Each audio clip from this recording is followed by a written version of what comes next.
참여 예수님, 불이 켜지기 조금 기다리겠습니다. 그래도 미사 마치고 한숨도 몰아주시고 화장실 가셔야 되실 분이 혹시 계시면 기다리겠습니다. 안 계시면 중간에 가십시오. 별로 이렇게 급하신 용부가 있으신데 계속 앉아있으면 괴로우니까.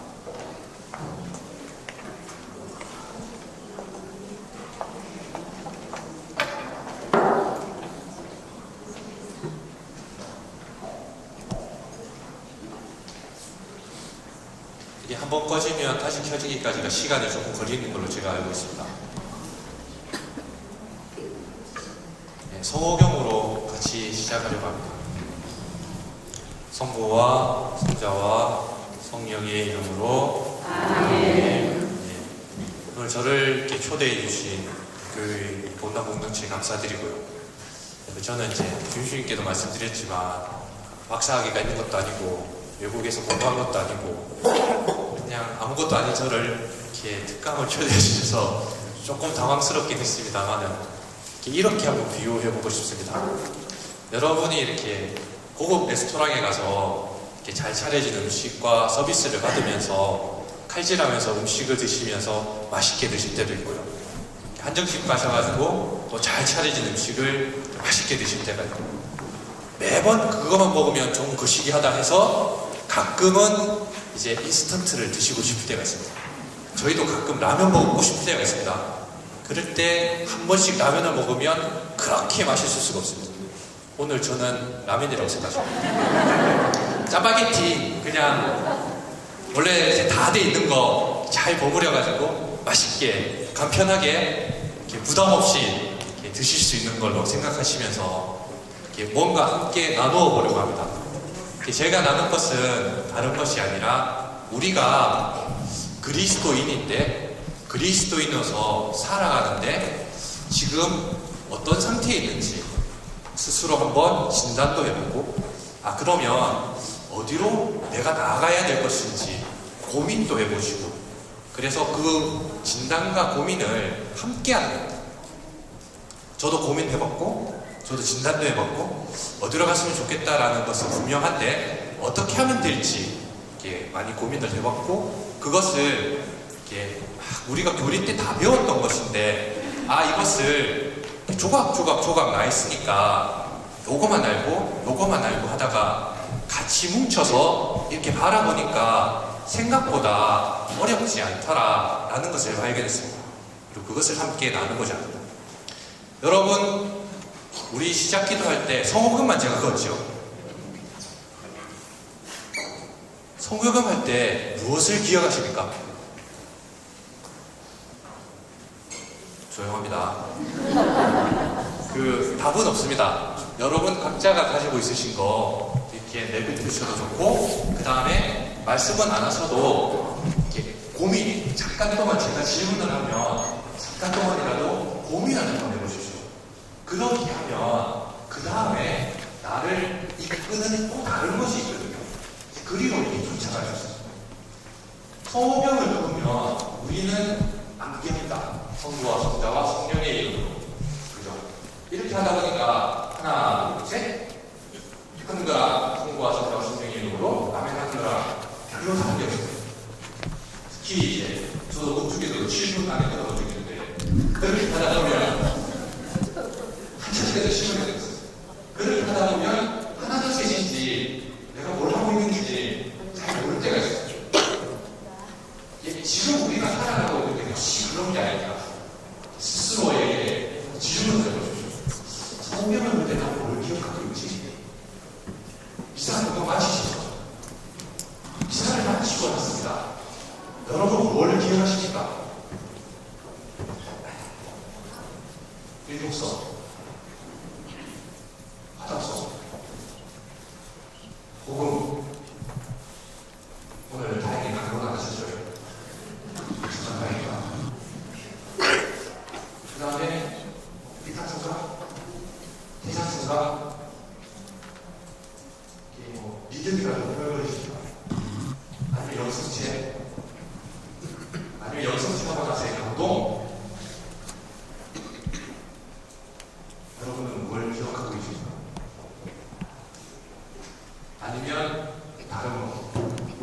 시간에 배웠던 거 있죠.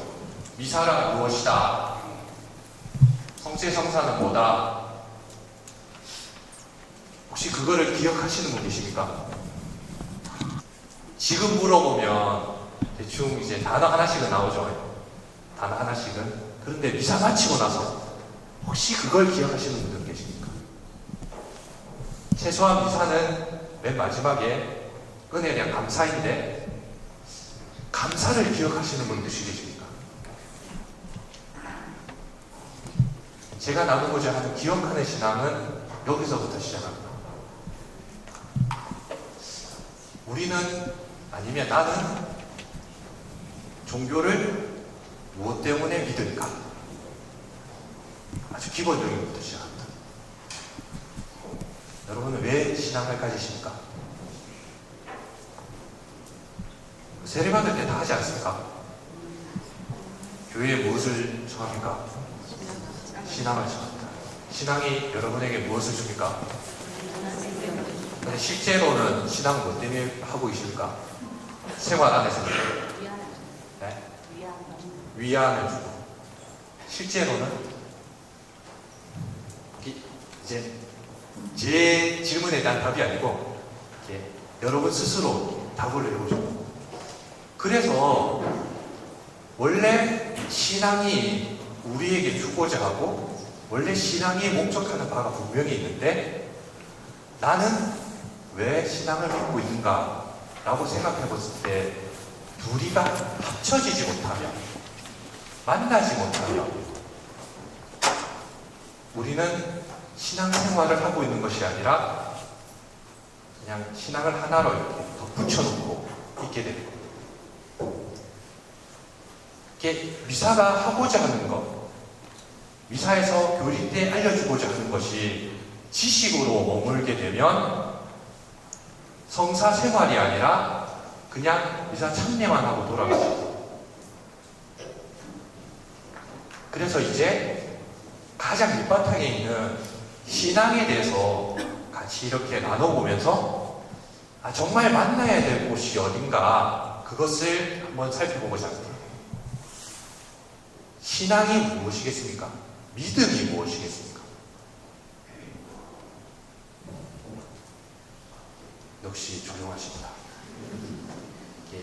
일반적인 다 염려하시지 마십시오. 다른 데 가도 다 조용합니다. 특출한 한 분이 계시면 다행히 모든 분들을 살리지만 그렇지 않는 경우에는 이렇게 조용하십니다. 그냥 내가 사람을 믿는다고 생각해보세요. 내가 사람을 믿는다라 쉽게 그냥 일상 안에서 믿는다라는 것은 사람이 될 수도 있고요. 그 다음에 어떤 사실이 될 수도 있고요. 그것이 확실하다고 신뢰하는 마음 태도입니다. 그러면 내가 뭐 믿으려고 하면 무엇이 필요하겠습니까? 사람을 믿으려면 저 사람이 나를 믿게 해줘야 되잖아요. 최소한. 여러분 자녀를 생각해 보십시오. 학원 가야 되는데, 학교 가야 되는데 어디에서 샜다. 내 촉으로는 분명히 들어오는데 어디 갔다 왔냐 하면은 학원 갔다 왔답니다. 촉으로는 분명히 저기에 어디 가서 샜다가 들어왔는데 확신은 못하겠고 그러면 일단 신뢰관계가 끊어지죠.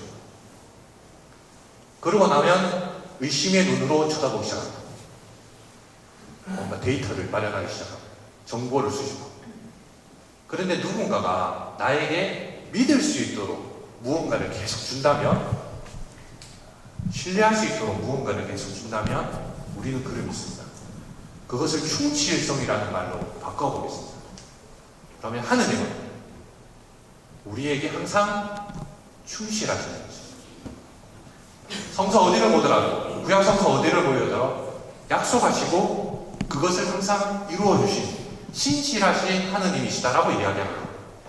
근데 우리는 실질적으로 어떻습니까? 하느님은 기도 열심히 했는데, 미사 찬양도 열심히 했는데, 대학 가라고 기도 그렇게 열심히 했는데, 하느님이 나를 사랑한다고 했는데 진짜 나를 사랑하십니까?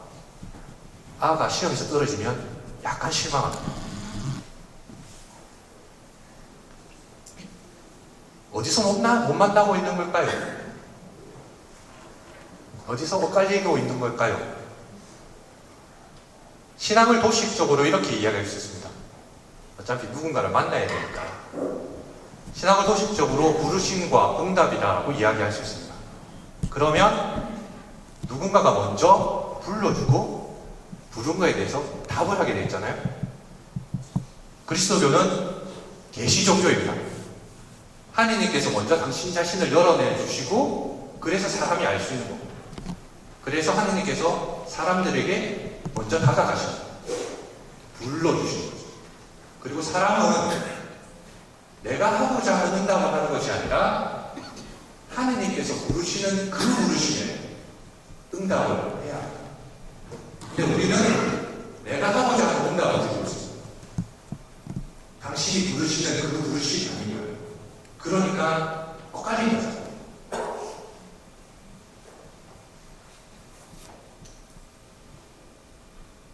그렇게 하다 보니까 만나지 못하고 이제 우리는 만남이라는 것을 만남이라는 것은 두 사람이 눈을 맞게 되고 만나는 건데요. 하느님을 만나실 수 있는 것은 여러분이 알고 계신 것처럼 첫 번째는 말씀을 통해서, 성사를 통해서, 기도 안에서 만나잖아요. 말씀을 통해서 만난다고 할 때 우리는 무엇을 얘기합니까? 신앙은 들음에서 온다. 결국 신앙은 귀 기울여 듣는 것에서부터 오게 되는 겁니다. 그런데 우리는 바라는 예배가 왔습니다.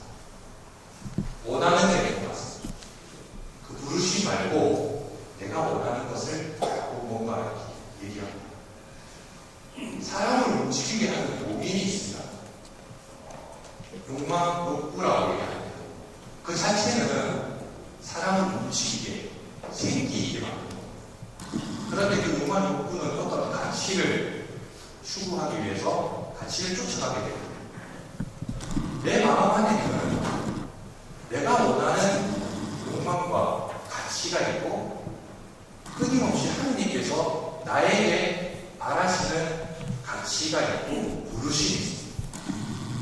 그런데 내가 어느 걸 선택하느냐에 따라서 달라지게 됩니다. 신명기가 우리에게 내주고 있는 것처럼 생명을 선택할 것이냐 죽음을 선택할 것이냐, 시편 1편에 있는 것처럼 행복한 사람이 될 것이냐 악인이 될 것이냐, 그것은 말씀을 얼마나 귀 기울여 듣고 그곳에 머물러서 응답하려고 하는지에 따라서 달라집니다.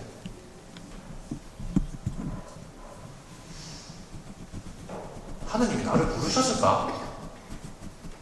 물음표를 던질 수 있습니다.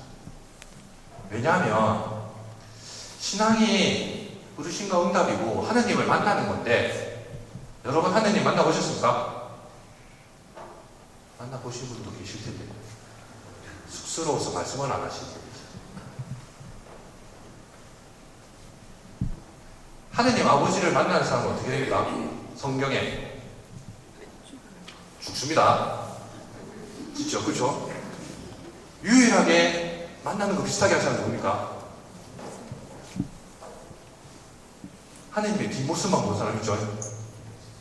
하느님 아버지를 못 만나니까 아버지께서 해주신 게 뭡니까? 배려, 만날 수 있도록 해주신 배려가 예수 그리스도잖아요. 여러분 그 예수 그리스도를 만나셨습니까? 또 조용하시지?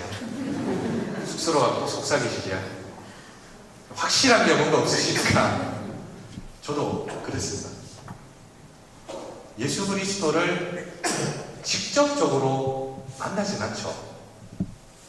간혹 가다가 그 기적이나 그 계시를 받은 분들이 그분의 희미한 모습을 볼 수 있겠지만 일상적으로 만나는 사람이 없습니다.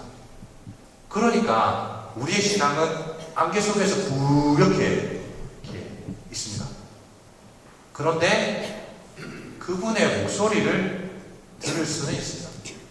그분의 부르심을 들을 수는 있습니다. 성경에 그 대표적인 사람이 누구 있습니까? 신앙의 선조들입니다. 아브라함, 네가 머물렀던 이 땅에서 떠나라. 내가 알려줄 그곳으로. 눈으로 봤겠습니까? 아버지를? 모세 가시덤불 맨 처음에 만나고 그 다음에 노후를 썼지만 끊임없이 하나님의 음성을 듣고 그 하나님의 목소리를 백성들에게 전해준 사람이었습니다. 우리는 하나님의 부르심을 들을 수 있습니다. 근데 우리가 생각하고 우리가 이상적으로 누리는 것이 직접 듣기를 바라니까 여태 없다라고 생각합니다. 왜냐하면 우리는 매스미디어의 영향을 너무 많이 받았어요. 엄청나고 기적적인 사건들에 대해서 너무 노출되어 있습니다. 강렬한 것이 나에게 다가와야지 신앙 체험이라고 생각합니다. 남들에게 보여줄 만큼, 설명해 주실 만큼 큰 사건이 하느님의 부르심이고 하느님께서 나에게 개입하실 사건이라고 생각합니다. 그래서 아주 힘들 때, 아주 어려울 때 그 하느님 체험을 하셨거나 아니면 세례를 받기 전에, 세례를 받기 위해서 그 과정 중에 하느님 체험을 하셨거나 그렇게 뚜렷하게 남아있는 게 있을 겁니다. 거기서부터 한번 시작해볼까 합니다. 하느님은 어떻게 나에게 다가오시는가?